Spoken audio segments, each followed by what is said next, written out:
Yeah, there's Bobo's here.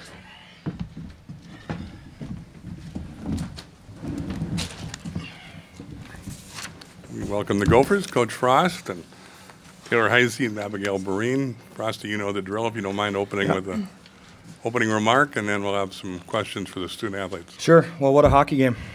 I sure hope the fans were entertained. It was a pretty fun game to be a part of. Obviously not super excited about the result, but chances both ways. Both teams played really well, and it's what you would expect from the best league in the country and two of the top teams in the country. So we'll learn from it, and fortunately we're playing next week, so we're excited about that. Questions for the student athletes? Taylor, what does Ohio State do so well defensively? It seems like there were 4 red jerseys around the net anytime you tried to get the puck close. Yeah, I mean, they're a great team and showed it today, obviously. I think their D-zone's pretty locked down. I think we got a lot of shots through, and we had our opportunities, we had our chances, just didn't go in the net for us today. Yeah, they're a great team. Muzzy has them down to a standard, a large standard in the D-zone, and they do their jobs correctly, so. It's been a long time since you guys have lost a game. I guess it doesn't feel particularly good. No, obviously not. I think, like Frosty said this in the locker room, but we bounce back so hard from losses. The last one was Mankato, and obviously, like, that doesn't feel good when you haven't lost in I don't even know how many years. It was absurd, but I think we came back so hard from that, and I have so much confidence in this team and in the people in the locker room with me. Like, every single day we come out for a positive outcome, and if it doesn't happen, you turn around the next day, you wake up, and you do the same thing. So. Playing in a tight game like this, how much is that prepare for the NCAA tournament? Oh, absolutely. I mean, we're the top 2 teams in the country, like, no doubt. So I think coming in today, after not having been tested as much as a lot of other teams in the country right now, I think we played really well. I think, obviously, things didn't go our way, some puck bounces and stuff. You can't ask for that, though. You just got to put your head down and bury the puck at the end of the day. Didn't happen to go our way today, but we're excited for next week. Abigail, did it take you guys a little bit to find your bearings? First period, I don't know if you were squeezing your sticks or... Yeah, I mean, in any big game, it's a little nerve-wracking at the beginning, but I thought as the time went on, we started to get on a roll, and obviously in the second period, I thought we dominated as well. They just got a couple bounces their way, but overall, I thought we played a solid game. Tell us about your goal. What did you see, and how did the play develop? Yeah, I think the puck was passed up to Heise, and she across the blue line, and then she kind of dished it out. And I saw Heise take 2 girls with her, and I just kind of was patient, and then honestly just let it rip and hope for the best. Did Teely dive and then you dragged it past? I honestly don't know. I don't know. Did she? Yeah. She dove out, yep. Yeah. Abigail, it seems like you were able to take advantage of sometimes the defense paying a little more attention to Taylor and kind of forgetting that you were there on the happened at defense this weekend. But that play particularly, like you said, she pulled the 2 defenders and you had a lot of space. Yeah, I mean, I think our line is really good at, drawing people to them. And then if someone has the puck, we allow each other time and space, and I think that's why we are so dominant as a line. Taylor, your team yesterday was so good at scoring early in periods and late in periods. You get that one late in the second period to make it 2-0, and that's a big lead in a game like this. Was there any sense of maybe that you sagged a little bit after that, or relaxed a little bit, or how did that feel coming out of the second period locker room? I mean, it felt good. We were in the locker room. We were feeling good. I don't think we talked about in the locker room. We were like, no need to sag bag, no need to change our game. That's what happens when you get up 2-0. But I think we came in and we decided to change our attitude and just, like you're doing everything you can, no matter what the lead is. Like, Ohio State's proven in many different games that they can come back, and that's what they did today. But no, I don't think we hung back or sagged back in any sense. Like you said, 2-goal leads, really hard lead in hockey to keep, and I think I'm happy with how we played today. But I think this is going to lead us into next week in a positive outcome. Where are you going to watch the selection show, and how different is it going to be than last year? Yeah, I honestly don't know where we're particularly watching it, but like after last year, that was just that was a shot to the gut. Like, it was horrible. But I think this year, knowing that we stuck through this year and completely played our game, every single game, and proved day in and day out that we are the number 1 or number 2 team in the nation. And we set ourselves up for success this weekend, knowing that whatever the outcome was, we were hopefully going to make it in the next week. Obviously not relying on our morals or anything like that, but I think we came out this weekend and proved to people exactly like we're a dominant force. And no matter what happened today, I'm proud of the girls in the locker room and proud of how we came out.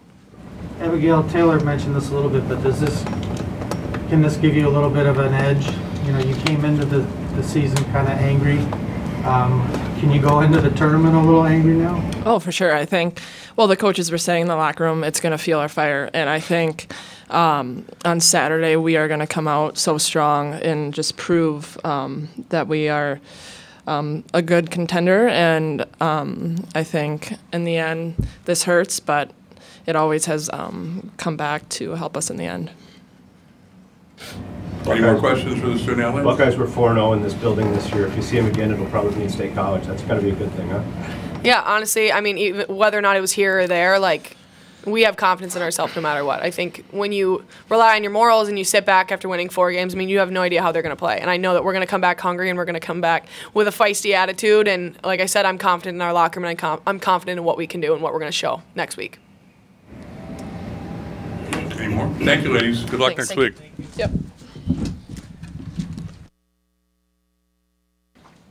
Brad, do you face another team that plays so much like you? I mean, everything's contested. You guys go after every puck. There's like a line of 3 people you got to get through. Right? Is there another team that's so similar?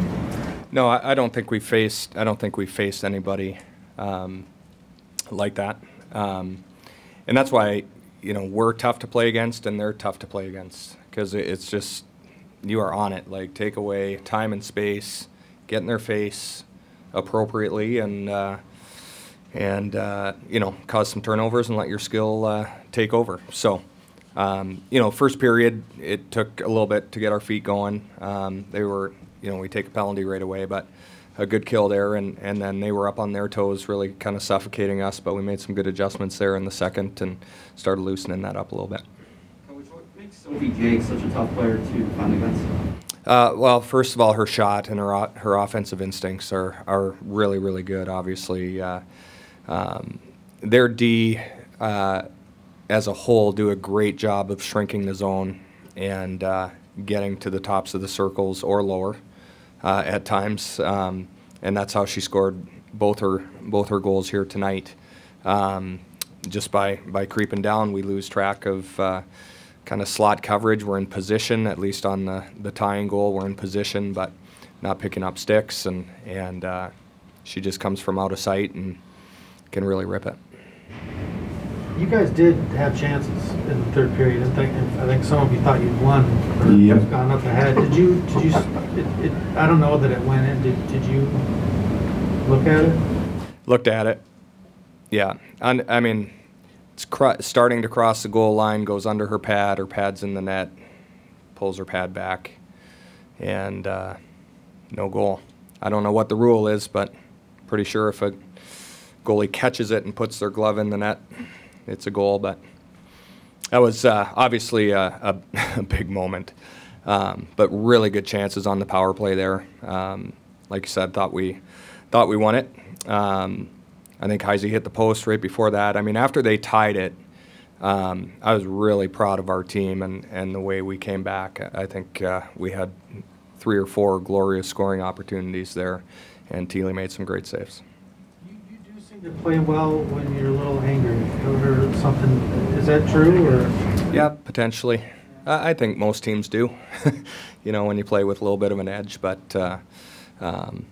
yeah, that's our group this year, and we love them, and we love how they play. Right, regardless of how today turned out, I think compared to last year, you've got to like the position that you're in going into the tournament, right? No doubt. Yep. I mean, I was pretty confident last year, but not this confident.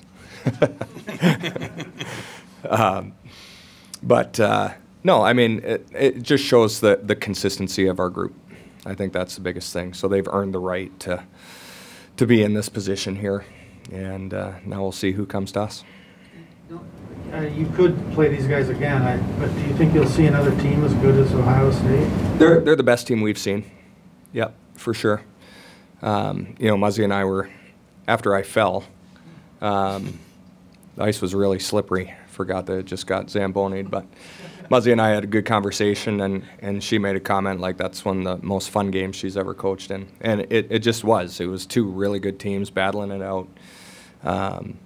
And it's an occupational hazard, right? One team is going to lose, one team's going to win. So congrats to them.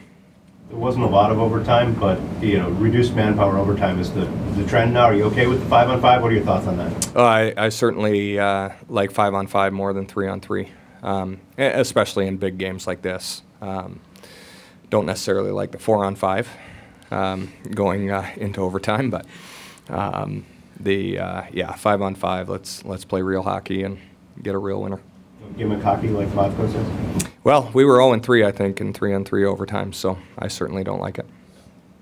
Can you turn this into a positive? I mean, you know, it's obvious a lot of things, but does it fuel it? For sure, yeah. I mean, the big one's still out there, right? And you know, we won the regular season, which was great. Our goal was to win this one, the final face-off, and came up just short. And then to get to the Frozen Four and give yourself a chance. But I mean, you saw it tonight, hockey, right? Like it's inches, it's bounces, that goes post and in, that doesn't get under Thiele's pad. I mean, who knows, right? And so you lay it on the line, right? Both teams did tonight, and I just don't think our players should hang their heads at all. Unfortunately, we lost the game tonight, but it'll motivate them for Saturday.